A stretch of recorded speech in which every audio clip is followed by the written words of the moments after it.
Beyond the Gates spoilers tease that Tomas becomes an unwilling pawn in a game that was never his to play, drawn into Hayley's carefully rehearsed theater of jealousy and watched by a man whose temper is quieter than people assume but whose pride is sharp enough to cut. It begins smaller than anyone imagines, a text, a laugh shared too long, a casual hand that lingers in the wrong way at the wrong moment. Hayley sees the crack in Bill's attention and, instead of bridging it with conversation, prefers to widen it into a spectacle because for Hayley spectacle is proof. If Bill reacts, she has evidence that she still matters. If he does not, she will force the truth into his face until he can no longer pretend. Tomas is the kind of man who believes favors are currency, who thinks a small lie is always less costly than a big fight, who tells himself he will step away before things get messy. He's been friends with Hayley since college, they'd been casual, uneasy orbit around the same lives in the same city. He knows Hayley's talent for dramatics, a laugh like applause, a way of turning trivial things into performance, but he doesn't realize how ruthless that talent can become when braided with insecurity. Hayley asks him for a favor. It's framed as a harmless joke, a test. Bill, she says, has been distracted, distant, his eyes never landing the way they used to. Let Tomas come by when Bill's out, hold her hand, let Bill see what it looks like when she's wanted by someone else. When Bill's jealous, she will know she still matters. Tomas agrees because he's still the kind of person who agrees when asked at the edges of a friendship, because he owes Hayley small salvations from past mistakes, because he believes he can step in and step out unhurt. The house Bill and Hayley share is not ostentatious, but it's careful, warm woods, books that seem to be arranged rather than shelved, photographs in matte frames that catch and hold light. On the night Tomas arrives, rain is a thin curtain against the windows, muffling the city and making the world feel small and intimate. Hayley greets him at the door as if they have met for coffee. She's wearing one of Bill's old sweaters, the kind he prefers on chilly nights. She knows the effect it will have. Tomas notices small things, the way she bites the inside of her cheek when she's excited, the tremor of her hand when she's calculating, but he misreads the tremor as enthusiasm. She has rehearsed lines that are amusing and light. They will be believable to someone who might just mistake acting for truth. In a doorway, they sit close on the couch. Hayley slips her hand into his. The contact is practiced, not too intimate, a heat that suggests a history but not a claim. Tomas tries to keep his breathing even. He tells himself it's a bit of play acting, no more. He tells himself he doesn't mind. He says the easy things to keep the moment from curdling. Hayley reasons out loud, a smile that tastes like a dare, about how the couple's rituals have gone stale, how small betrayals of attention can grow into something irreparable. Tomas listens, watches the rehearsal in her eyes, and thinks about how a woman who can make a room laugh the way Hayley can deserves to be cherished. He believes that what they are doing has a limit, that reality has boundaries his involvement will not cross. Bill comes home earlier than they expect. He opens the door with the kind of casual rhythm of someone who had planned a simple evening, grocery bags, a tired smile. For a second he walks into the scene as if into a photograph, one of those family pictures where everyone is arranged to look relaxed. Then his gaze lands on the way Hayley's fingers curl around Tomas's hand, a softness that would be romantic in another context. The expression on Bill's face does not explode so much as harden, as if a pre-existing hurt has found a voice. Tomas freezes. There is a moment where explanation is possible, where Hayley could raise her hand in a wave and say, "It's a joke," where Tomas could stand and speak the truth, but Hayley does the thing she has rehearsed. She holds his hand tighter and leans into the performance. He sees it as provocation. Bill's jaw tightens and the slow precision of his anger arrives like a winter. He is not loud first, his voice is quiet but edged, a razor wrapped in velvet. "What's going on here?" he asks. It's not an accusation yet, more a pause placed in the music. Tomas opens his mouth, but the rehearsed intimacy between Hayley and Bill has been built around Hayley's insistence on controlling every beat. She steps further into the scene, makes herself small and wounded at once, squeezes Thomas's hand as if searching for confirmation of his role. Bill sees the tableau and hates it. Thomas attempts to explain. His sentences tumble out in the kind of orderlessness that belongs to panic.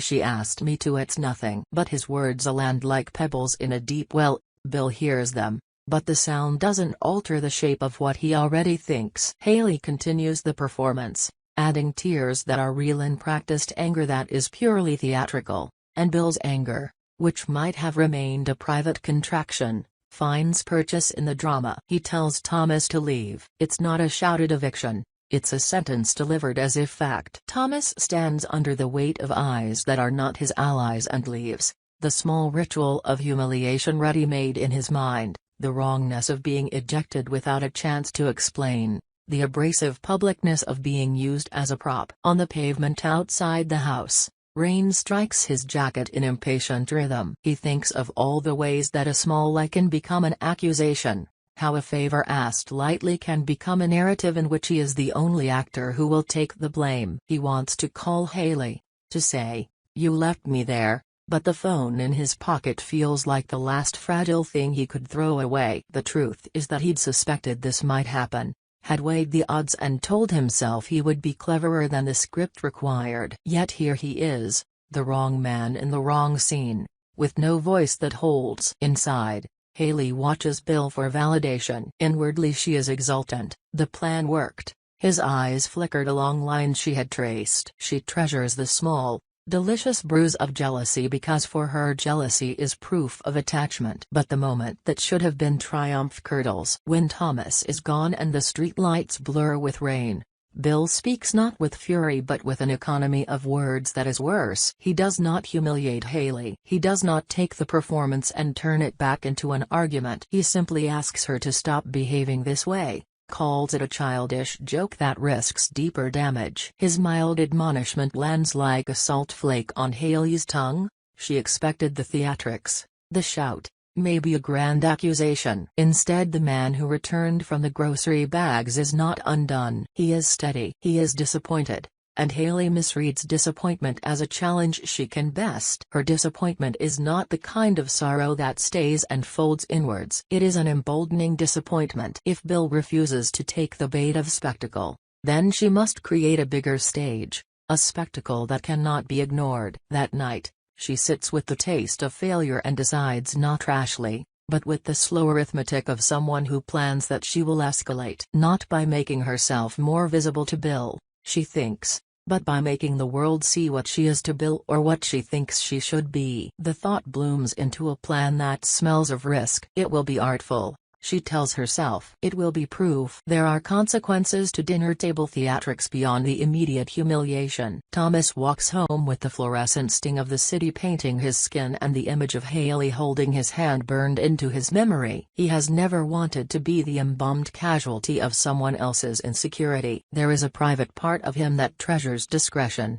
the quality that keeps damage small and avoidable. Someone else has turned small into spectacle. He carries shame like an ill-fitting coat. It rubs and makes him itch. Meanwhile, in another part of the city, the reverberations of a different kind of trauma are still raw. Allison's kidnapping, an event that tore at the edges of the community, hangs in the conversations that people keep having in corners. It did not have the tidy closure storylines crave. It left bruises of memory and a sensitivity to any sign that the world is less safe than promised. Chelsea, who survived the abduction and has been laboring through recovery, moves through the days with the fragile, ragged confidence of someone who has been taught the hard fact that survival and thriving are not the same thing. She's healing physically in ways that the cheap media snapshots cannot see. Scars fade, muscles retrain, sleep patterns circle back toward normal. But there is a deeper fissure to repair: the confidence of moving through the world without expecting danger on every street. The trust that other people will respect the private geometry of her life. Anita is watching Chelsea with the fierce practicality of the older generation. She is a woman who has lived through precariousness and learned the kindness of being useful. For Anita, the career Chelsea had, small collaborations, bespoke wallets and handbags dreamed and birthed under the Chelsea Cat label, is more than commerce, it is identity. Anita cannot watch Chelsea withdraw into the neat, treacherous cocoon of fear. She wants Chelsea to remember that the world will always be hazardous, but also that agency can be custom-built. Anita's proposal is both business strategy and therapy. She suggests a pivot that will allow Chelsea to reclaim her work without being overwhelmed by the idea of public exposure in the old way. "We call it the Chelsea Cat Wallet," she says, naming it with the precision of someone who understands how a name can hold a promise. The proposal is to set up a dedicated account, a brand-preserving financial vessel and an online presence that speaks the language of safety and empowerment. It will be a place where transactions are framed by Chelsea's boundaries and where the brand becomes a platform for survivors rather than a monument to fear. Chelsea listens, skeptical and also secretly grateful. Kat, whose presence in Chelsea's life is the steady fulcrum of support, sat beside her through the early appointments, the awkward conversations with therapists, the sleepless nights where the body is awake and the brain is a foreign country. Kat does not want Chelsea to return before she is ready. She wants to build a scaffold that allows Chelsea to decide how gradual the re-entry will be. Anita's idea is that scaffold, a brand-managed account that lets Chelsea control the narrative in increments, to put out designs slowly, to curate a story that highlights resilience over vulnerability. The wallet becomes symbolic, an instrument of commerce that doubles as a trust structure. Anita imagines it as a place that protects money, protects data, protects the emotional architecture of Chelsea's comeback. The plan is more than clever marketing. It has operational details that the grown-ups in them appreciate. Anita proposes to register the account under the general name Chelsea Cat Wallet, to funnel orders through a third-party fulfillment service that keeps Chelsea out of immediate face-to-face interactions until she is ready. Payments, Anita suggests, should be processed through a secure, brand-specific account that can be monitored for abnormal activity. Customer service scripts should be scripted and managed by someone who understands trauma-informed approaches. The branding that Anita sketches in her head is not about glamour. It is about a quiet strength: matte leathers, rounded seams, a logo that suggests shelter more than flash. There will be no flashy launches, no confetti. The first collection will be small and purposeful, an everyday wallet in neutral tones, a slim card holder for people who are nervous about bulk, a crossbody with a secure closure for those who want the reassurance of safety. The copy will be written to comfort, not to coerce. Made with you in mind, Anita says, meaning the pronoun to extend to anyone who has felt small after a large thing. The conversation about the wallet unfolds as though it were therapy disguised as strategy. Conversations about margins and lead times are punctuated by quiet moments where Chelsea speaks about fear that lingers like a smell. She admits privately that the idea of being between strangers again at a trunk show,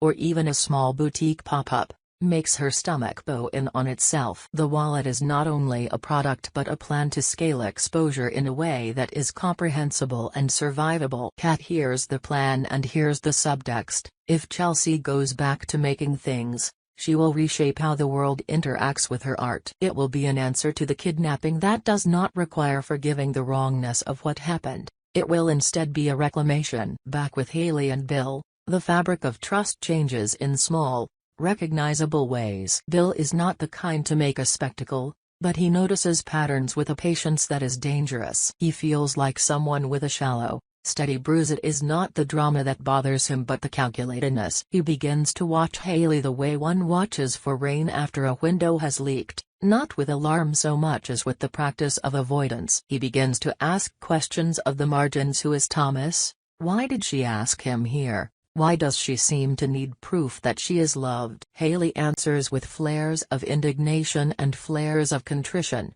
the twin strategies of a person with performance as refuge. Sometimes she cries because she wants mercy, other times she laughs because the laughter can reposition guilt into something more palatable. Tomas, meanwhile, begins to feel the sting of being marked by something he didn't intend. There is a small kindness in him that wants to correct the wrong done to Bill, to tell the truth and therefore free himself from the role of scapegoat. There is also fear. He knows things about Hayley that could shatter her constructs, and he wonders what would happen if he simply told Bill the truth. Would Bill forgive? Or would the revelation of Hayley's orchestration make his anger worse? Tomas imagines shame like a public rain. He worries that confessing will only rain harder. Around them, the city hums with rumors. In cafes and on social feeds, people pick at the stained edges of the couple's stories. Because an intimate drama is always currency and because people enjoy the simple moral arithmetic of baptism by scandal. Hayley responds to the social tide as she does to private spats, with an instinct to be seen,